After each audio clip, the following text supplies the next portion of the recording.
Hello and welcome to CrossTalk. I'm Wes McAdams from Baker Heights Church of Christ. Today we're going to discuss a very sobering and heart-wrenching topic, and that's the issue of suicide. Thousands of Americans take their own lives each year. Our guest today is going to share with us some things that you and I can look for to recognize some of the warning signs and get those who are struggling with thoughts of suicide the help that they desperately need. Stay with us. We'll be right back with today's special guest.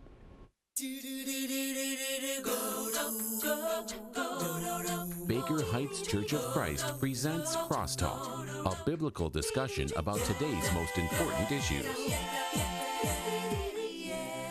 Today's guest is Michael Jones. He's a deacon at Baker Heights and he works as a mental health professional. He recently did a one-day seminar at Baker Heights about suicide prevention, and he's graciously agreed to come on CrossTalk today to share with us how the average person can make a difference and may be able to help prevent someone from taking their own life. Welcome to CrossTalk, Michael Jones. Thanks. It's good to have you, brother. I appreciate you coming on. I really appreciated the seminar that you did at Baker Heights. And, you know, I guess the first question that really comes to my mind when I think about this and how the average person can do something about it, I would suspect that somebody might say, well, look, I'm not a mental health professional. I don't know what I could possibly do to help in any kind of these this kind of scenario to help prevent somebody from taking their life. So what would you say to respond to those who say that, well, I'm not a mental health professional, so there's nothing I can do to help? Sure. That's a very common fear that people have. Anybody can help. We all know people in our surroundings, in our neighborhoods, our what I like to say our concentric circles around us. We know lots of people. We come in contact with lots of people every day, and so we can all have an impact on them. And we have a responsibility to reach out to those folks. We're all family members. We're friends. We may be parts of congregations. We all have neighbors. Parts of church families, things like that, and we can reach out to any of those people that we come in contact with. A lot of times it's just a fear of getting involved. Partially it may be because we're afraid we're going to say the wrong thing. I've heard sometimes that, you know, if I talk about suicide to someone, I'm going to put that thought into their head, which is absolutely not true. If you're thinking they may be thinking about it, they probably already are, or you need to at least assume that they are. So one thing that I tell people is that several things that are important are to number one, believe that suicide can be prevented. If you don't have that belief that it can be prevented, then you're kind of laming yourself at the very beginning. So you really want to know that, and also know some basic facts about suicide. It affects everybody. There's really no one population that it does not affect. It knows no boundaries whatsoever, whether male, female, ethnicity, culture, nationality, economic status, rich or poor. Everyone's affected by suicide at some level. Unfortunately, it affects some others more than others, rather. But the final thing is, once you have that information, you can recognize some of the signs, of just having the courage to say something to somebody, because you never know when you're going to make an impact and save their life. It's something just to have that courage to do that. Absolutely, and that's really important what you said, that it is possible to help people, and we have to believe that we can truly help somebody. Now, that doesn't mean that the average person is capable of giving them all of the help that they need. I appreciated in the seminar that you did that you helped talk about how to get them to the help that they need, not Right. that the average person can give them the counseling that they need. That's not what we're talking about. But we do want to help people to recognize some of the warning signs, some of the risk factors. So what are some of those risk factors that people should look for in other people to know whether or not this might be an issue in their life? Right. Risk factors are those negative events in our lives or conditions within ourselves that could put someone at risk. Now one thing I do want to say is that just because someone may have one of these risk factors doesn't mean they're absolutely suicidal. Right. It just means that they could be vulnerable, excuse me, for maybe being suicidal at some point. One thing I also wanted to say about getting involved, and you said this about you don't have to be a mental health professional. I like to look at it as having the skills to help somebody is kind of like mental health CPR. A lot of us are trained in CPR to save someone that's having a heart attack or something like that, and at the moment that that you're having a heart attack, you're typically not at a hospital, you're not in front of a doctor, you're in the community, you're with family, with friends, something like that. And so you're really dependent on someone just to keep you alive until you can get to the resource that can fully save your life. And that's all we're asking people to do. We're not asking you to fix their problem, we're just asking you to keep them alive long enough to get them to the resource that can help them. But back to the risk factors, again, there are those negative events that happen in our life. Sometimes, most of the time, it's things that are beyond our control that have happened to us. Sometimes they're the consequences of choices we make, but typically it's things that happen to us. But things like if someone has an underlying mental illness, schizophrenia, bipolar disorder, major depression, post-traumatic stress disorder, sometimes we see people that are dealing with some of those mental illnesses, that they're more vulnerable. Also people that have substance abuse problems, alcohol, drugs, maybe prescription medications that they've become addicted to. Statistics show us that 90% of the completed suicides, 90% of those people have an underlying mental illness or substance abuse problem, sometimes both. And that's just staggering to know that population is so vulnerable. Again, not everyone that has those conditions are absolutely suicidal, but they're ones we need to look out for. Also, people that have any kind of trauma in their life, abuse of some sort. We hear tragic stories all the time of people that have been abused physically or sexually in some way, and they have a lot of heaviness they have to carry with them, and they have to deal with that in some way. And sometimes they can't handle it on their own, and so they may turn to suicide. Something we're seeing with our teens a lot of times is bullying. Especially with over the last couple of decades, you know, Facebook, social media, some other things, there's been a lot of bullying, and sometimes that can push somebody over the edge to the point of where they don't know how to handle it. We're even seeing that into the college years as well. That carries over into that as well. Also, as we get older, our bodies start to deteriorate. We start to contract different illnesses, cancer, heart disease. We start to lose the function of our bodies, our minds. We start to lose our sight, hearing. I mean, all these things as we get older, which are going to happen, and it's natural, but some of us have trouble dealing with those things more than others. And also, as we get older, we start to lose more and more people that are close to us. It's just a fact. It's going to happen. I was talking to someone the other day that was about 70 years old, and they had told me that how they had lost a few friends, close friends, same age as them, to suicide because they just had too much loss in their life. And so that population is absolutely vulnerable as well. But two of the biggest factors that could put somebody at risk, the first one is that they have a family history of suicide. It's important for us to ask people when we're thinking that they might have some suicidal thoughts, if they've ever had a family history of that, do they have anybody close to them that has done that before?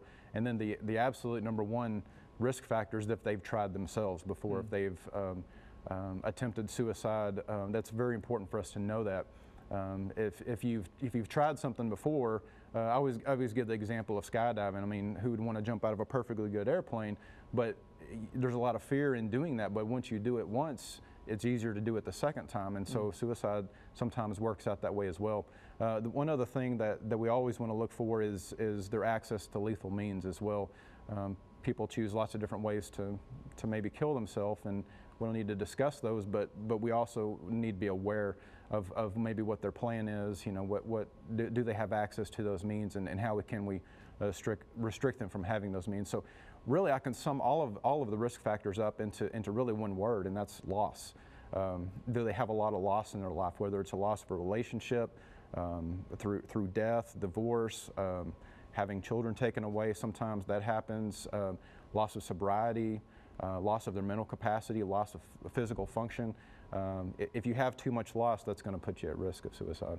That's a great way to put it. That helps to simplify things. And so if we have somebody in our family, or maybe a neighbor, or someone at church, or somebody that we know, maybe we don't know them really well, but we start to look at their life and we start to see that they are going through some horrible loss, and they seem down, they seem discouraged or depressed. And so we start to recognize some of those risk factors. Kind of the other side of the coin that you talked about in the seminar was the protective factors that we need to look for as well, to see if those are low or high. So what is a protective factor, and what do we need to be looking for as it pertains to that in their life? Yeah, that's a good way to put it. It's the other side of the coin. I like to kind of think of a scale, you know, of your life. On one side, you have these risk factors. On the other side, you have the protective factors.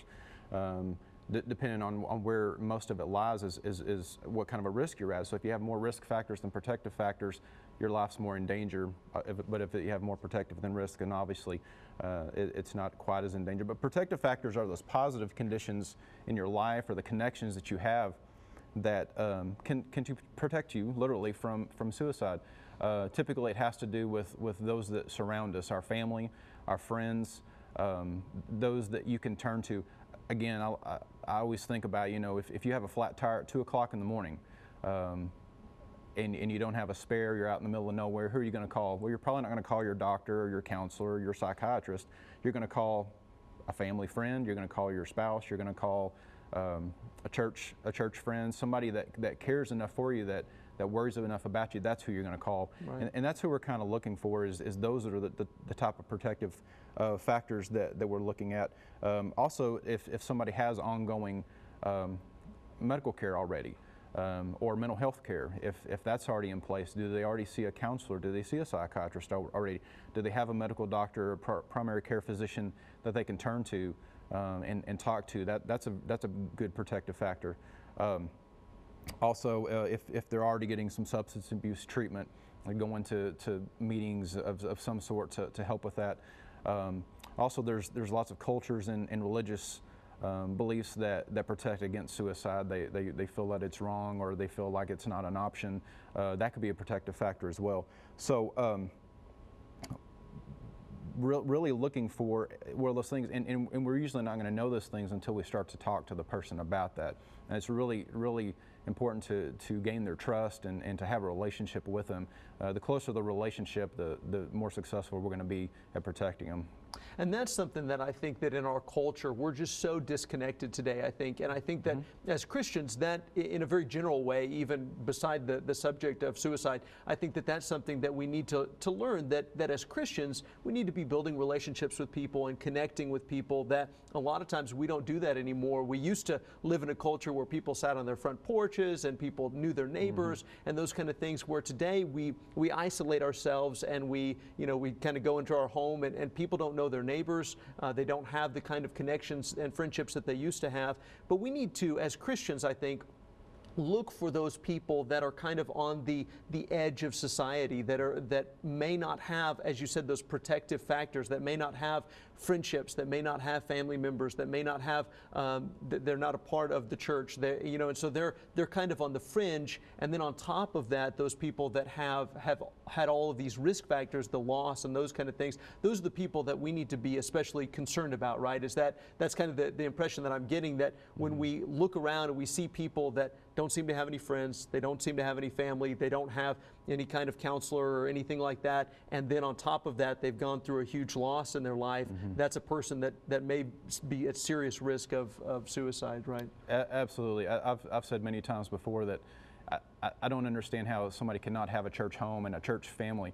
Not that it's absolutely necessary, but it's so comforting to me, because when you have those times of loss in your life, you have a relative that passes away, your spouse passes away, a child that passes away, you need to surround yourself with people, and a church home is a wonderful place to have that. There's lots of other things in our communities too that surround people as well, but church home is, you can't beat that. Right, absolutely. I really appreciate that, and we've got more to talk about. When we come back, I want to ask Michael about what you and I should do if we suspect someone we know may be struggling with thoughts of suicide. We'll be right back. More CrossTalk in a minute. The world we live in brings up questions every day. Why am I here? Will these hard times ever end? Where can I find hope to get through these challenges?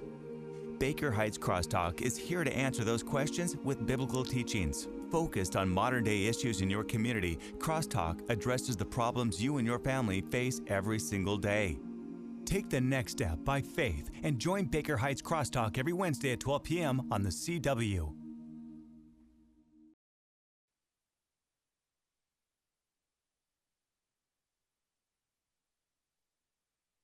Welcome back. We're talking with Michael Jones, one of the deacons at Baker Heights, about suicide prevention.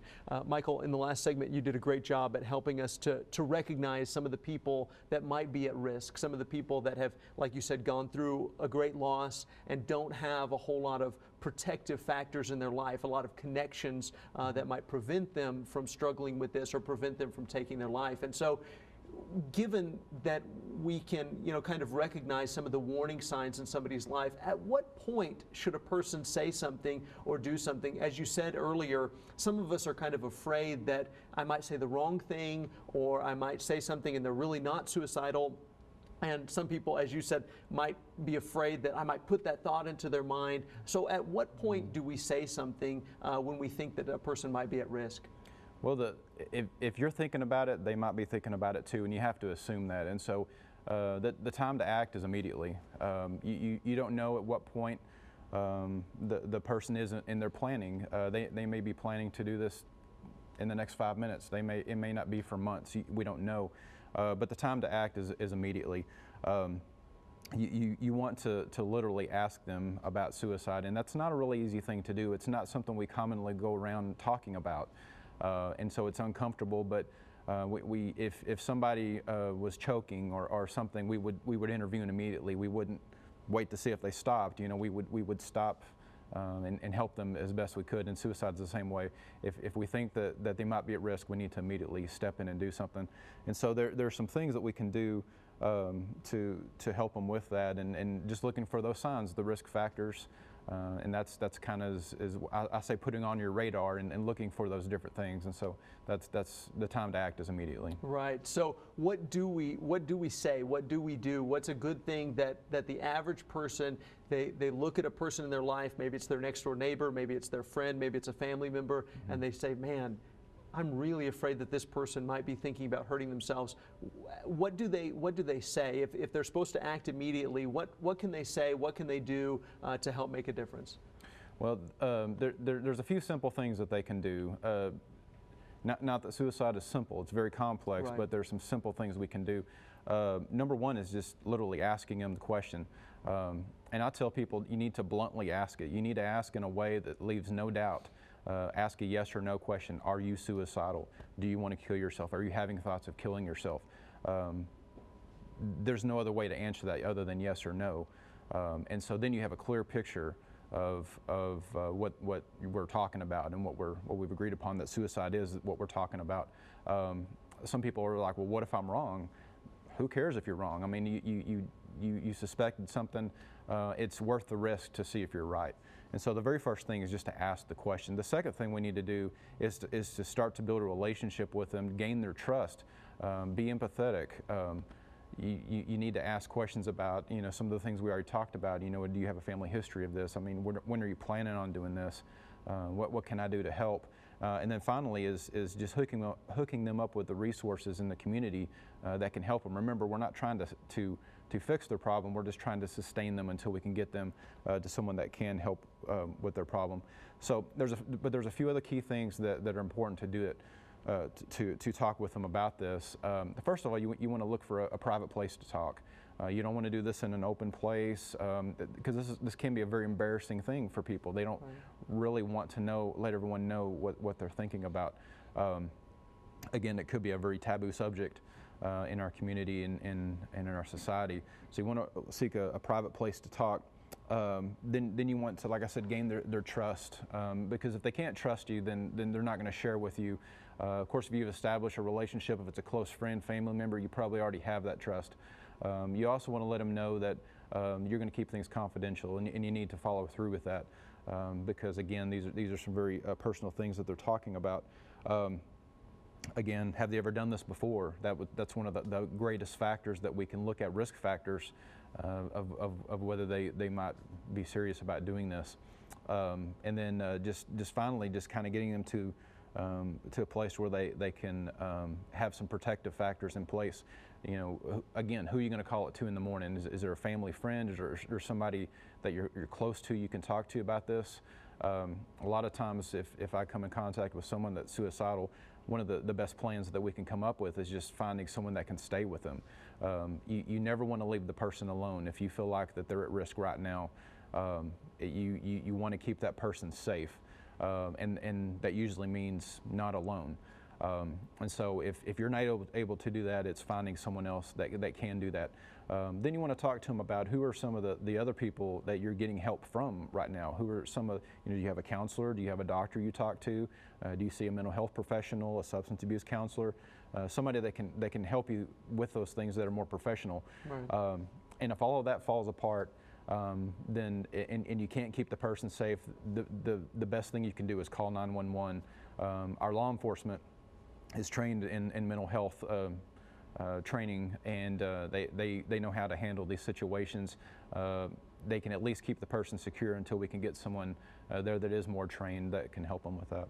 Fantastic. You know, you mentioned, we didn't talk about this ahead of time, but in the seminar you mentioned some things that we probably shouldn't say, some things that would not be the right thing to say when we go to somebody and we ask. And I think that's an interesting thought too, that most of us average people like myself haven't really thought about, that we need to ask somebody, are you suicidal? Are you thinking about taking your life?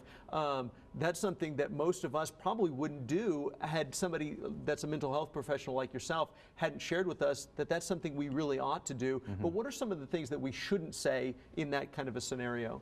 Well, you certainly don't want to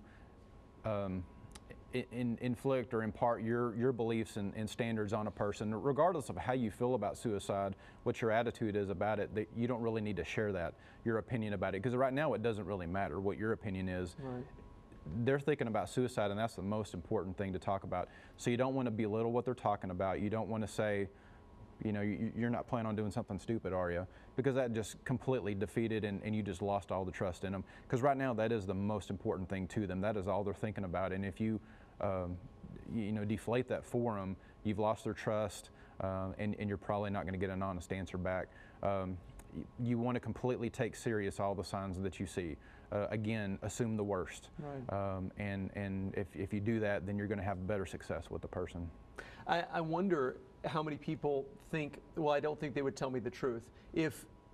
But given what we've laid out here, you know, if there's somebody that we see these warning signs, we see the risk factors, we've kind of built a relationship with them, we let them know that you can trust me, I love you, I care about you, I'm empathetic towards you, I see these things in your life, and I really care about you, and we reach out to them and ask them that question, mm-hmm. Are the chances pretty high that they'll tell us the truth if they are thinking about suicide? In my experience, it is. You would be surprised, because people tend to keep things like that bottled up within them.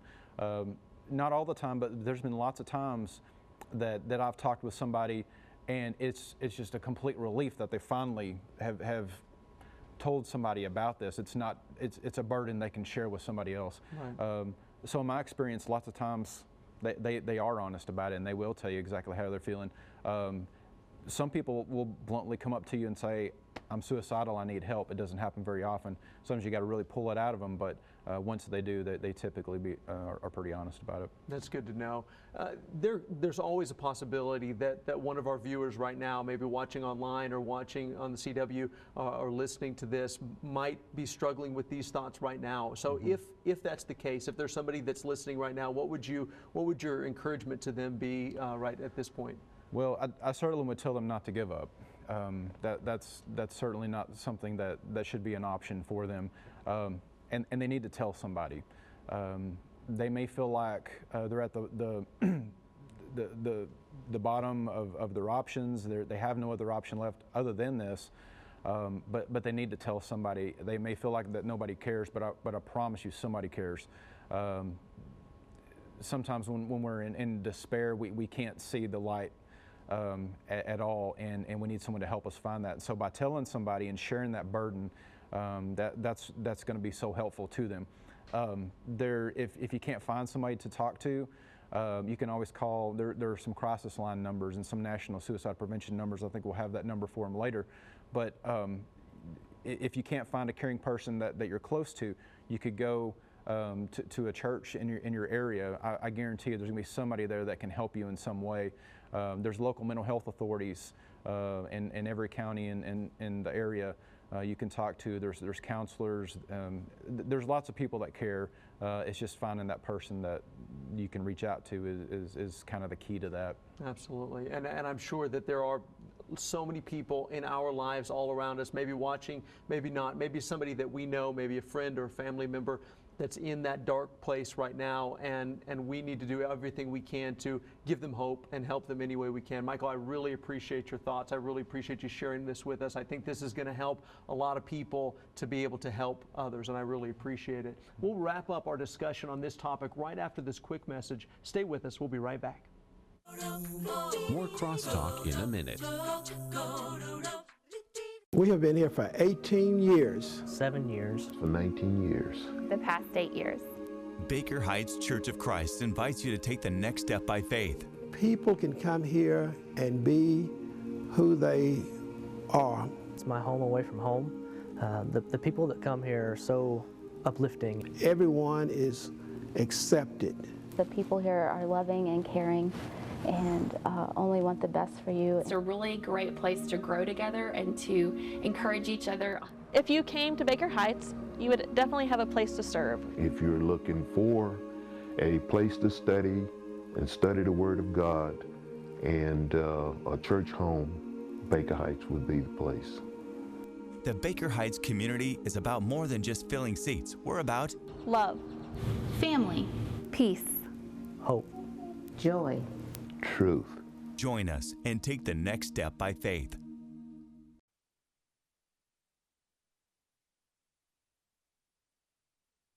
I want to thank Michael Jones for joining our discussion today and sharing those thoughts with us. As we close, I'd like to read a couple passages of Scripture. The first is from Lamentations chapter 3.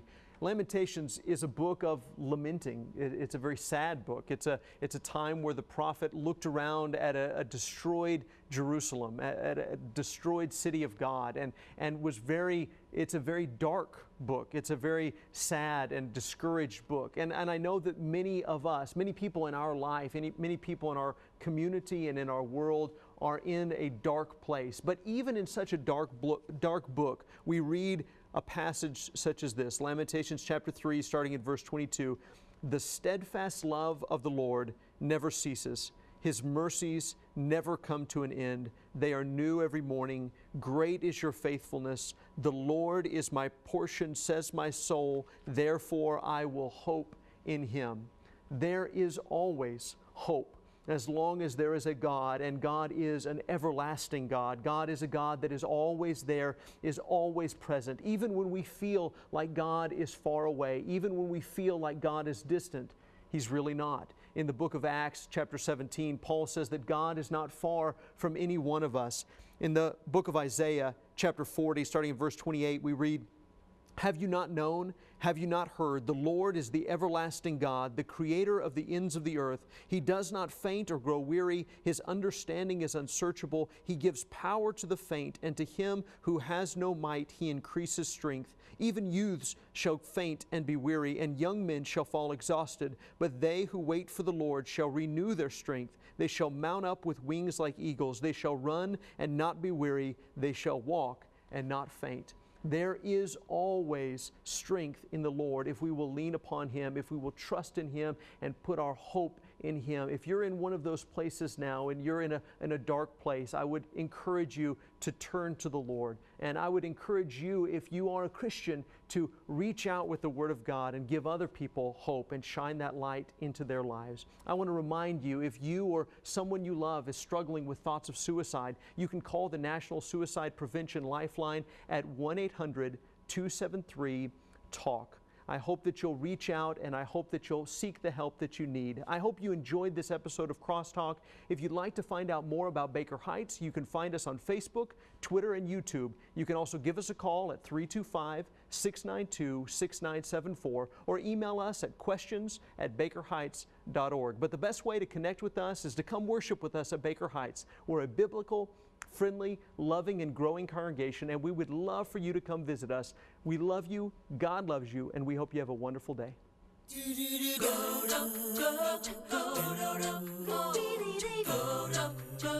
Go,